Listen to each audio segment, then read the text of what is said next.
काफी सारे मैनेजमेंट हैं आज हमारे रडार पर। सबसे पहले बात करते हैं गरवारे वॉलरोब्स की और इस कंपनी के सीईओ शौजल रहमान साहब मेरे साथ जुड़े हैं। रहमान साहब, स्वागत है सीएनबीसी आवाज पर आपका। पहली बार हो रहा है कि हम न्यूयॉर्क कंपनी में आपके साथ चर्चा कर रहे हैं, तो बहुत बेसिक से शुरुआत करना चाहूंगा सर।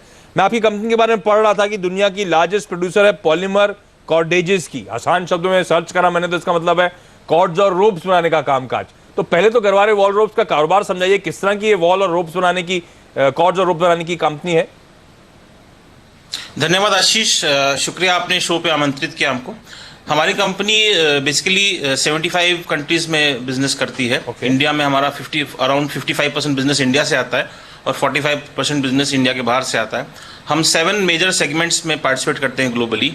पहला सबसे बड़ा सेगमेंट हमारा एक्वाकल्चर है, जो कि इंडिया के बाहर हम एक्वाकल्चर केजेस और इक्विपमेंट सप्लाई करते हैं। यूरोप और अमेरिका में हमारा बहुत बड़ा market share, almost 30% market share है हमारा ग्लोबल मार्केट शेयर। ये हमारा बड़ा बिजनेस है। सेकेंड बड़ा बिजनेस हमारा स्पोर्ट्स नेट्स का है, जिसमें भी हम करीब 25% मार्केट शेयर ग्लोबल लीडर हैं इसमें भी हम। और हमारा डिस्ट्रीब्यूशन यूरोप और अमेरिका में बहुत स्ट्रांग है और जितने मेजर टूर्नामेंट्स होते हैं वर्ल्ड के उसमें हमारा प्रोडक्ट जाता है थ्रू अवर डिस्ट्रीब्यूटर्स। तो ये 2 बड़े बिजनेस हमारे इंडिया के बाहर है। शिपिंग का बिजनेस इंडिया और इंडिया के बाहर दोनों है हमारा, दोनों जगह पर हमारा है और बहुत स्ट्रांग है। ये हमारा थर्ड लाइन ऑफ बिजनेस है। अगर सिर्फ इंडिया की बात करें तो एक डीप सी फिशिंग हम बोलते हैं, बेसिकली जो कोस्टल फिशिंग होती है इंडिया के जो कोस्टल स्टेट्स में, उसमें जो फिशरमैन जाके डीप सी फिशिंग करते हैं उसमें हम नेट्स और इक्विपमेंट्स बनाते हैं, जिसमें हमारा 67% मार्केट शेयर इंडिया में, हम बहुत स्ट्रांग प्लेयर हैं। ये हमारा थर्ड बिजनेस है जो कि बेसिकली इंडिया में। उसके बाद हम ट्रांसपोर्टेशन लाइन में भी हैं, जिसमें हम अपने प्रोडक्ट्स बनाते हैं टेक्निकल टेक्सटाइल से रिलेटेड। एक बिजनेस जो प्रोजेक्ट रिलेटेड है, एग्जीक्यूशन लेड है और इंफ्रास्ट्रक्चर लेड है, विच इज जियो सिंथेटिक, जिसमें हम लाइनिंग्स बनाते हैं, कोस्टल प्रोटेक्शन के लिए बनाते हैं प्रोडक्ट्स और वेस्ट मैनेजमेंट के प्रोडक्ट्स बनाते हैं। ये एक हमारा बिजनेस है जिसमें प्रोजेक्ट से लिंक्ड है और इंफ्रास्ट्रक्चर पे लिंक्ड है। फिर नया बिजनेस 2 जो हम इंटर किए हैं, एक है एग्रीकल्चर, जिसमें हम प्रोटेक्टेड कल्टीवेशन, जो कवर्ड कल्टीवेशन है, उसके प्रोडक्ट बना रहे हैं। इससे बेसिकली क्या होता है कि फार्मर की यील्ड बढ़ जाती है, मल्टीपल टाइम्स बढ़ती है, तो 6 से 7 गुना यील्ड बढ़ जाती है। ये कॉन्सेप्ट इंडिया में हम स्टैब्लिश कर रहे हैं 1-to-1 कॉन्ट्रैक्ट करके फार्मर से। और लास्ट जिस बिजनेस में हम इंटर किए हैं वो डिफेंस का बिजनेस, जिसमें हमारा फोकस मेक इन इंडिया में इंपोर्ट सब्सिट्यूट प्रोडक्ट्स बनाने का है, जिसमें अभी रेवेन्यू ज़्यादा नहीं आया है, लेकिन हम रिसर्च एजेंसीज जो गवर्नमेंट ऑफ इंडिया MOD की है उनके साथ वर्क करके प्रोडक्ट्स डेवलप कर रहे हैं इंडिया में। ये हमारा लंबा चौड़ा बिजनेस आपने गिना दिया। आसान शब्दों में जो फिशिंग होती है तो उसमें जो नेट्स वगैरह का इस्तेमाल होता है, ये जो गोल पोस्ट वगैरह में नेट्स वेट्स बनते हैं।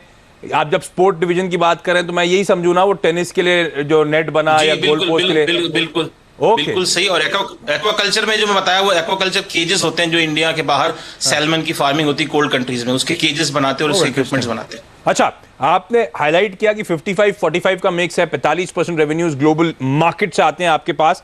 ये वेल डाइवर्सिफाइड रेवेन्यू मिक्स है क्या? कई सारे क्लाइंट्स हैं या फिर कुछ कंसंट्रेशन रिस्क है? क्योंकि आमतौर पर हम देखते हैं कुछ कंपनियों के साथ कंसंट्रेशन रिस्क होता है छोटी। आपके साथ ऐसी कोई दिक्कत सर? आशीष, मैं आपको करेक्ट करूंगा, 55% इंडिया से आता है, 45% बाहर से आता है। तो इसमें हमारा, क्योंकि हमारे बिजनेस वर्टिकल्स काफी हैं, तो हमारा कहीं पे कंसंट्रेशन नहीं है। लेकिन अगर ज्योग्राफिकली आप बोले तो हमारा यूरोप और अमेरिका में बहुत ज्यादा बिजनेस आता है।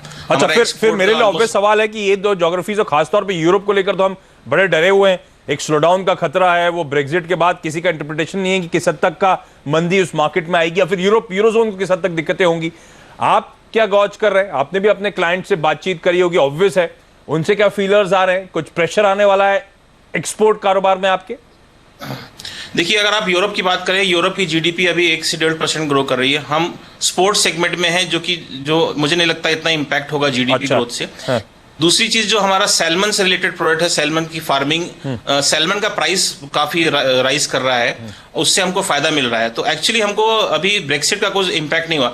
कुछ कस्टमर के साथ हमको हो सकता है कि नेगोशिएट करना पड़े अपने टर्म्स को, जो कि हम पाउंड में उनसे खरीद रहे थे या उनको सप्लाई कर रहे थे। ये नेगोशिएट करना टर्म्स का मतलब क्या होगा? आसान शब्दों में आपको अपने मार्जिन सेक्रीफाइस करने पड़ेंगे, आप ये कह रहे हैं? नहीं, मार्जिन सेक्रीफाइस नहीं होगी, क्योंकि हमारा यूके में बिजनेस ज्यादा नहीं है। हमारा बिजनेस मेजरली यूरोप में, नॉर्वे में बहुत ज्यादा बिजनेस है हमारा। और बाकी कंट्रीज में बिजनेस है। यूके में इतना बिजनेस हमारा नहीं है, लेकिन मार्जिन पे इम्पैक्ट नहीं होने देंगे। अच्छा, हमारा कोशिश है। अच्छा, 3 मैन्युफैक्चरिंग फैसिलिटीज हैं, पुणे, वाई और सिलवासा में, अगर मैंने सही पढ़ा है तो। कितनी कैपेसिटीज हैं और यूटिलाइजेशन लेवल्स इस समय क्या है सर?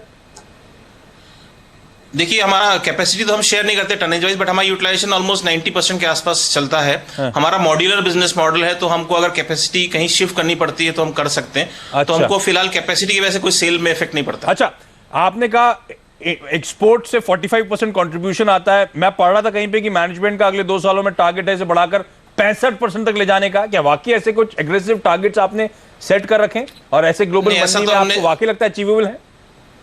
नहीं, ऐसा तो शायद हमने कहीं नहीं कहा, लेकिन हमारा एम 2 बिजनेस को ग्रो करने का है। एक अच्छा। बिजनेस इंडिया के बाहर, वो एक्वाकल्चर, जिसमें हम नॉर्थ अमेरिका, चिले और मेडिटेरियन में इंटर कर रहे हैं और इंटर किया है। अच्छा। और इंडिया में एग्रीकल्चर बिजनेस को, तो हमारा मिक्स मोटा मोटा सेम रहेगा। अच्छा, डिफेंस की आपने बात करी नए एवेन्यूज में, और डीआरडीओ के साथ अगर मैं सही हूं तो वहां पे आपका कोलैबोरेशन भी हुआ है।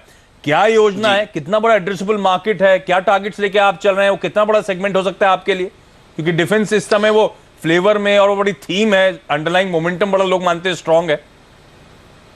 डिफेंस में अभी हमने 2 प्रोडक्ट डेवलप किए हैं। एक है एरोस्टैट बलून, जो कि एयर सर्विलेंस के लिए यूज होता है। अच्छा। दूसरा है radome, which is radar structure जो बनते हैं। तो ये 2 प्रोडक्ट हमने ऑलरेडी दिए हैं, इनका कमर्शियलाइजेशन होना बाकी है। जो मार्केट हमने अभी टारगेट करी, उसका पोटेंशियल करीब 1,500 करोड़ है। तो हम ऐसा मान रहे हैं कि अगले 3 से 4 साल में अगर सब कुछ ठीक रहा तो हम 100 करोड़ का बिजनेस कर सकते हैं डिफेंस में। बट आप समझते हैं डिफेंस का साइकिल थोड़ा लॉन्ग टर्म होता है, क्योंकि आप प्रोडक्ट डेवलप करते हैं, फिर उसको कमर्शियलाइजेशन में टाइम लगता है। क्या अच्छा, फाइनली सर, फाइनेंशियल ईयर 16 तो आय में महज 5-6% का उछाल था। हालांकि मुनाफे में तो लंबे समय से मैं देख रहा हूं अच्छा मोमेंटम है। पिछले 4 साल का सीएजीआर मेरे सामने है, सालाना आय में 11%, मुनाफे में 36% की ग्रोथ इस कंपनी ने डिलीवर करी है। हैंडसम रिटर्न्स हैं। क्या ये मोमेंटम कंटिन्यू होने वाला है? कुछ प्रोजेक्शंस हमारे साथ शेयर कर दें जाते जाते सर।